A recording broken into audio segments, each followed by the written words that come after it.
Hi folks, Drew here with a little video on how to calculate the surface area of a cylinder. And again, remember what we're doing with surface areas, we're figuring out the square units that it would take to cover an object, a three-dimensional object. In this case, we have a cylinder or a can. And remember that a can, we have this round shape that we want to wrap around, and we also have a top and a bottom. And so the formula that we're going to use, and we can use the formula right off the formula sheet for anything involving circular surfaces.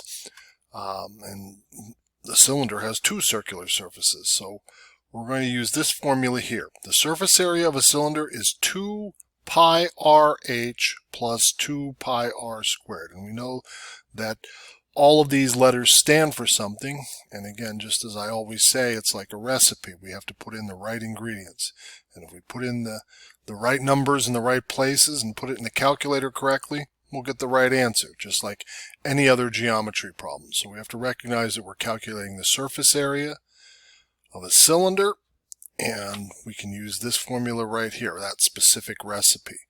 And so let's put the numbers in. All right? So to put the numbers in, right, we start off, and again, we want to rewrite it with all the numbers so that we can put it in the calculator. We have a guide to what to put in the calculator, so I'm going to put in 2. And to show multiplying, the easiest way to do it, I think, to write it out and to put it in the calculator, is to put quantities in parentheses. The calculator will recognize that that's what it has to do with the numbers, is multiply them. So I'm going to put 2 times 3.14, and the way I show that is in parentheses.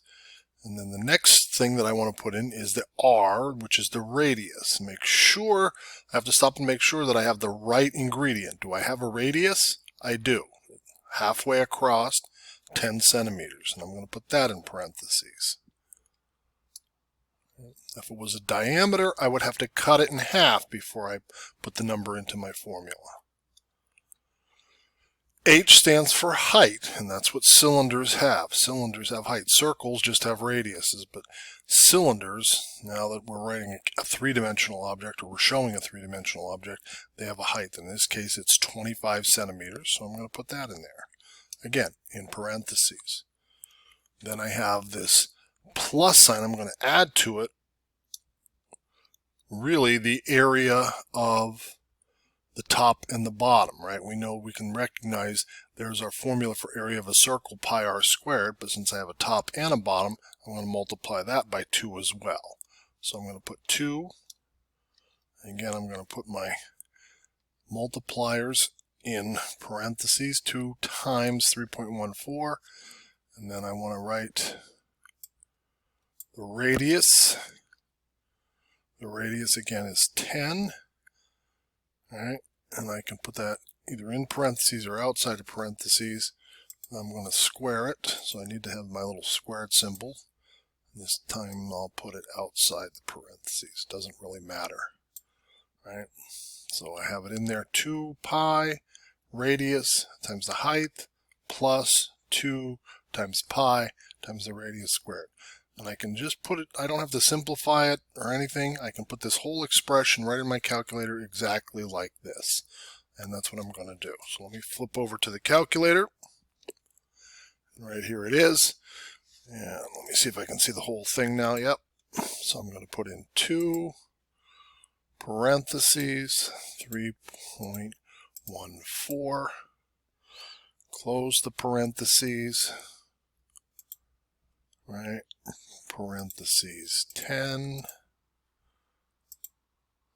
parentheses 25 for the height, and a plus sign, and I'm watching my display to make sure I'm putting in exactly as I wrote it over here, 2 parentheses 3.14, close the parentheses, parentheses 10, which is the radius again, close the parentheses, and I'm going to hit x squared right here, so it'll raise my last value to the power of 2, right? And there I have it. It's all in there just the way I wrote it. If I hit enter, I get an answer of 2,198, no decimal point, so that's my final answer. So I can go over here and I can type in my final answer of, well, I'll just write it in here, 2,198. And remember that it's square units because it's area square. And we started off with centimeters, so it's 2,198 square centimeters, which I can abbreviate with the centimeter abbreviation and square that symbol, and that's another way of abbreviating square centimeters. Final answer. Easy peasy. Just make sure you have the right ingredients when you put them in the formula. Make sure you have the right radius and you have the right height. Everything's in the same units, and so it comes out to square centimeters in this case. Thank you.